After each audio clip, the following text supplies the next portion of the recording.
Bonjour et bienvenue sur Radio Récif.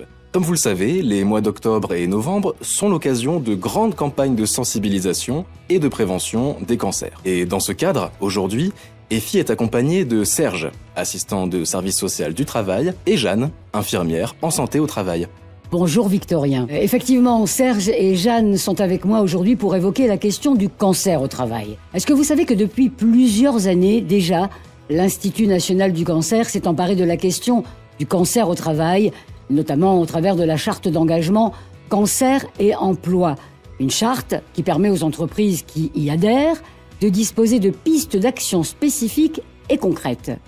Alors Jeanne, en tant qu'infirmière en santé au travail, vous pouvez peut-être nous donner des premières pistes ?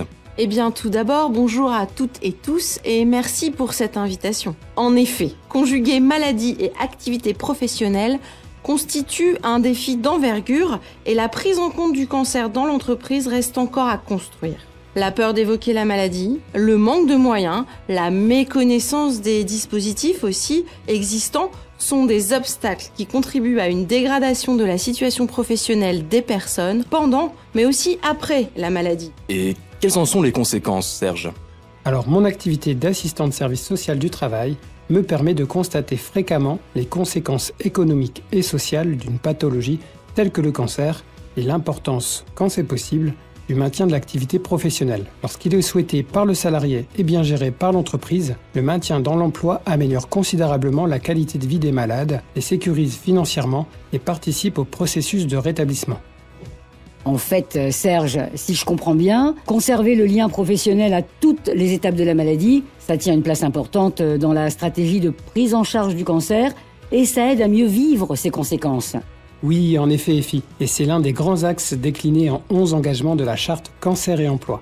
En anticipant le maintien et le retour en emploi des personnes atteintes par le cancer, on facilite l'adaptation de l'organisation à la situation spécifique du salarié et on améliore ses conditions de travail.